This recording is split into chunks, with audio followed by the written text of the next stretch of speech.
What happens when the precision of ballet collides with the passion of tango? Today, I'm talking to New York City dancer Colby Treat for a captivating conversation and spilling a secret about a performance. Keep listening. Ciao, I'm Anna Harsh, professional dancer, author, and host of the Dance Floor podcast, the podcast that offers you advice, tips, and unique ways to find those life lessons that improve our lives. So grab your dance shoes and join me on the dance floor. Welcome back, dancers. I'm here with a really special treat, I might add. Miss Colby Treat, welcome to the dance floor. Thank you so much for having me. Colby, how did you get to the dance floor? How did you start your career? What was that for you that spoke to you? Why was dance calling you in your life? Yeah, I wish I could remember it. I started it too. I learned the word ballet from somewhere that my parents don't know, and I started asking to be put in ballet class. And I've been dancing ever since. So I think that I was drawn to it. The seed was planted at a very young age.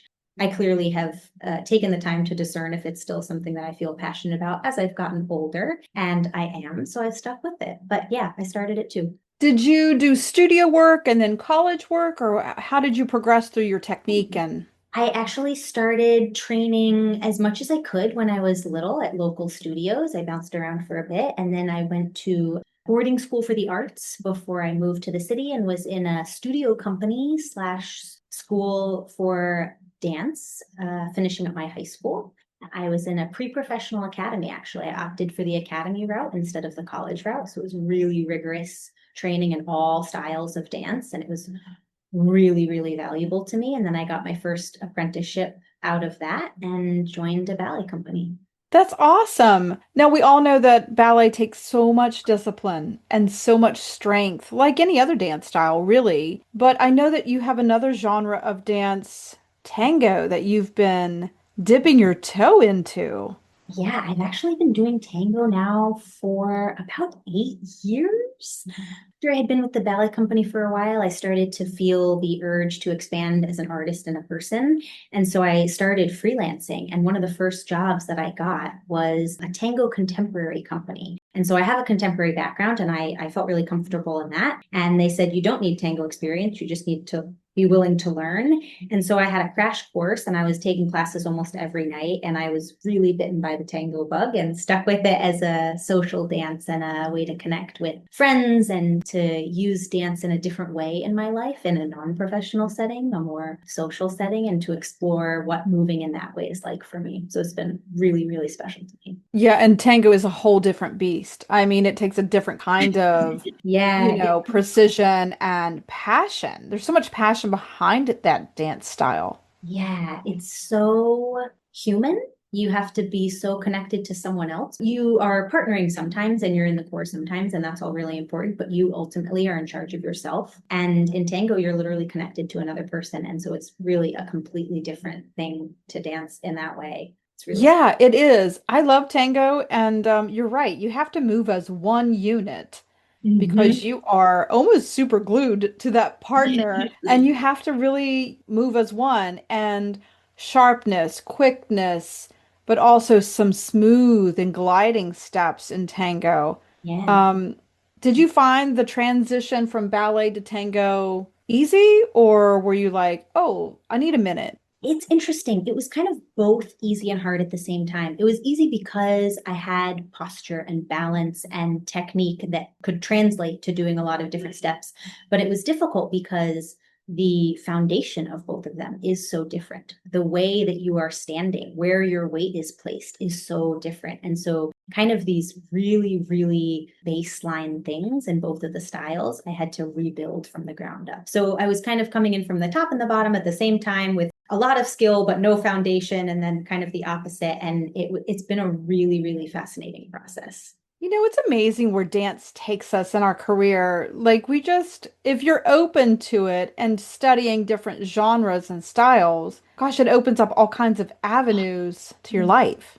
Yes, and it all feeds into all of the other art forms and dances and your creativity as an artist. That's why I'm so, so excited to be joining Allegro, because it has already been opening up so many new ideas for me and new dynamics in my dancing and just a new social element too. It's really, Oh really my gosh. Yeah, dance is social, and we have taken it to a different level for sure. Colby, what kind of piece of advice would you say for dancers? Maybe dancers that are just starting out, or maybe those of us that are, been in it for a while, but maybe you have a piece of advice that's like, gosh, I never thought about it that way. I think going back to what we were just talking about, a piece of advice that I've tried to carry with me through my whole career. I heard early in my career when I had first joined the ballet company, Carolina Ballet, from Olga Kostrisky. She is a master teacher known around the world. And she reminded us to remain teachable, basically to be open to learning new things, no matter where you are in your career, no matter how much you know or think you know, to always remain a student. And that has been really, really great for me to remember. And then the second thing that I am currently working on, and I heard last year during a Nutcracker tour where I was in like 6 different parts and things were switching around and there were props, and I was in a project before I started and I was feeling really scattered. And our tour director reminded me, you will never feel perfectly ready. No matter how much you prepare, your feeling as a dancer, we tend to be perfectionists, you'll never feel all the way there. And that doesn't mean that you aren't, and that doesn't mean that you can't do it. So I try to remind myself, if I feel like I've put in good work and I've done everything I can, even if I don't feel 100%, that's about as much as you can ask. Yeah, and every show is going to be completely different, even though we might have the same choreography. But you as a human being come to the stage with different experiences, and you might feel a different way that day, and it will affect how you perform. Absolutely. Yeah. When we come back from a little quick commercial break, we're going to share a big performance secret that we've been kind of holding here for a little while. But after the commercial break, let's spill the tea, how we are going to do something very special very soon. That sounds great. All right, everyone, we'll be back. Are you ready to take your dance skills to the next level? Do you dream of performing on stage in front of a live audience? Well, now's your opportunity. Allegro Dance Company is always looking for new dancers to join our group. We're seeking talented, passionate, and dedicated individuals who are ready to showcase their skills and make a name for themselves in the dance world. Allegro has been entertaining audiences for over 30 years with dynamic showcases of authentic Italian folk dances, along with jazz, ballet, and yes, even a touch of ballroom. We're known for our high-energy performances and innovative choreography. So what are you waiting for? Join Allegro today and be a part of history. Contact us on our website, allegrodancecompany.net, or stick around and chat with us after this performance. Don't let this opportunity pass you by. Dance with Allegro. Welcome back, everyone. I'm here with Colby Treat, a New York City dancer that has been doing ballet and tango and other styles throughout her career, but now we've added one more genre to her repertoire. And Colby, would you like to say what you're going to be doing with Allegro Dance Company? I would be so thrilled. I am going to be joining them for their Italian Heritage Festival in Clarksburg, West Virginia, doing Italian folk dances. Colby, listen, I know you reached out, and I have dancers across the United States that reach out and go, gosh, this looks amazing. I want to join. And Yeah. I really do try my best to make that happen for them because, being in a company is really challenging, especially in my company I've had for 33 years now, which is crazy to think about because I started Allegro out of a college thesis project. I had no idea it would go this far, to be honest. But we have dancers from New York to California that have joined us throughout the years, and we've made it possible through,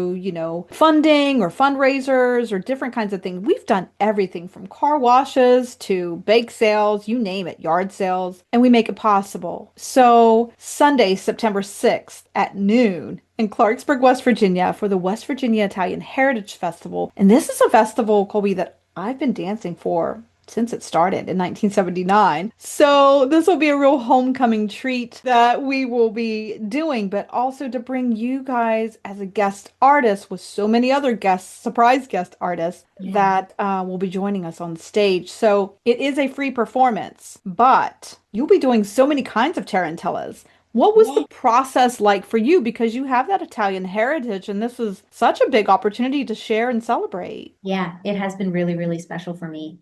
Yeah, it's been fun to explore. I'm super excited to continue exploring. I'm super excited to experience it with other people. Our rehearsals so far have been on Zoom and they are social dances. And so I think what I'm most excited for is that last element of getting together and feeling what it's really for, dancing with others. Yeah, we have several people coming from New York City. We Yeah. have some surprise guests out of Pittsburgh and then Clarksburg. Some various states actually will be joining together at once. And you're right. The moment that we get a chance to make a real circle and hold hands, I think that's when the true magic starts. And honestly, I've seen so many friendships really take off from that moment on. And they're like, gosh, I have this in common with you. Let's keep in touch. And it doesn't matter how many miles you are away from each other. I've seen people keep in touch over the years and they're still good friends. I have alumni that will come back and watch. So you might get a chance to see Allegro members from the past that will come and clap for you and cheer for you.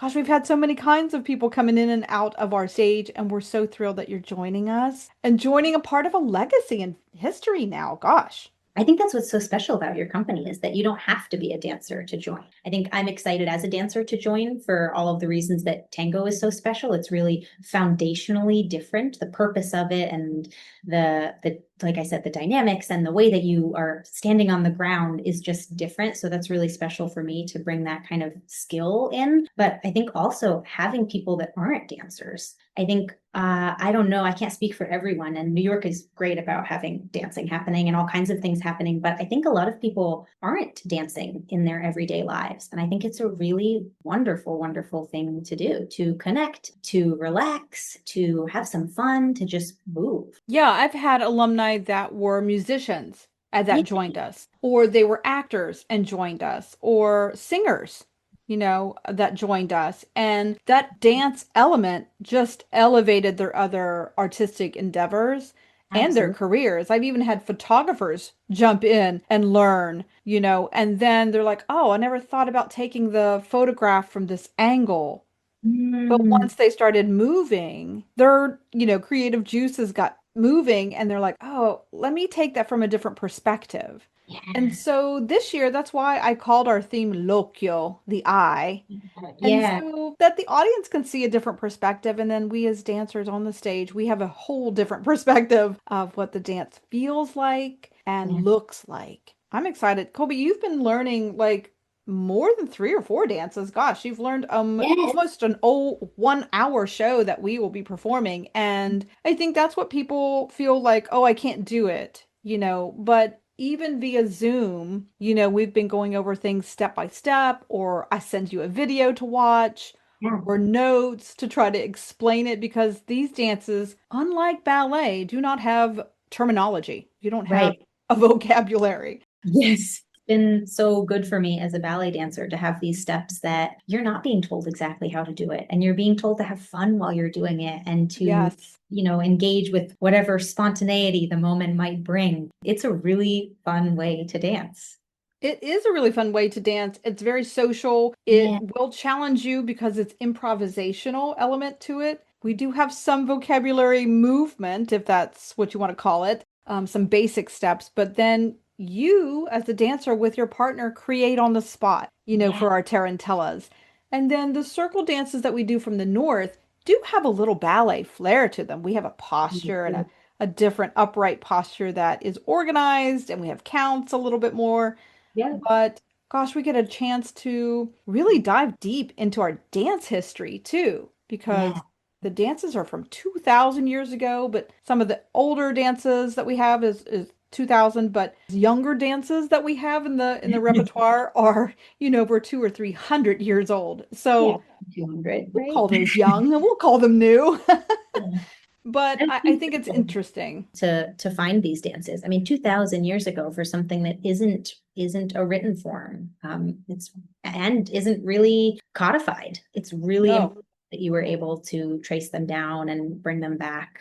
It's an honor. Yeah, I had to dig deep for teachers in Italy that have this knowledge, and there's, a handful of us now in the United States that have this knowledge of this many dances of repertoire. But, to look at those frescoes and vases in Italy and see them painted of Yeah. the same postures that we do in these dances today. Oh, that's so cool. Like for me, that was really cool to like bring them to life and what would they move like and stage it in a way that the audience can see inside because many of the circle dances, I didn't want to keep it as a circle as a choreographer. I wanted to make it as a semicircle so the audience completes our circle Yeah. and they get to see inside, which is rare as, to see inside or see behind the details, behind the Right. curtain kind of thing. So I think that's going to be cool for the audience. I think so too. What would you say to somebody that's like, well, maybe I could do that too. I don't know. I don't have a lot of skills, or maybe I am a dancer that, but I live in New York or I live in New Jersey. Yeah. Well, you've made it really easy. A lot of your workshops are on Zoom and you travel so much. I've seen your schedule from all the things that you're doing this summer and fall, and you're just in a different place every weekend. It's amazing. So I think the accessibility is definitely not an issue. And I think, yeah, I think being creative and expanding your circles and the ways that you think and getting in touch with things that are meaningful to you, whether or not Italy is in your heritage. I think it can be really special to just discover something new and Yeah. try. Try something new. Put Yeah, your feet into a different culture, a different country, and you're going to find new movement that might inspire you, or it might redefine what you already know. To yeah, make something stronger, a genre that you're really good at, maybe it'll make it even stronger. That's something that I've realized, studying different kinds of folk dances. I was like, oh, this really challenges my core, or it really yeah, challenges my foundation that I learned in ballet or jazz. yeah, I love it. Colby, yeah. thank you so much for sharing your story and all of your advice. And I can't wait to see you on stage. I'm so excited. Anna, thank you so much for having me, but also for doing this work so that we can all share in these dances. It's really, really special. It's really meaningful and it's really fun. So thank you so much. You're welcome. Okay, so if you want to see Colby Treat, and she is truly a treat in all kinds of ways. So see her on stage Sunday, September 6th in downtown Clarksburg, West Virginia. We're going to be there on the main stage at noon for the West Virginia Italian Heritage Festival. So you've heard it right here, you guys. We have spilled the secret. The secret is out. Colby will be joining us from New York City. So I can't wait, and I hope to see you all there. We want to welcome Colby and so many other surprise guests that we'll have on stage with us that day. So bring your hospitality, bring your applause, everyone, and we'll see you in downtown Clarksburg, West Virginia. Thanks everyone for listening today. Don't forget to like, share, and subscribe. Hit the 5-star button to make us shine. I'm your host, Anna Harsh, and until next time, don't be afraid to mix discipline with a little passion, especially on the dance floor.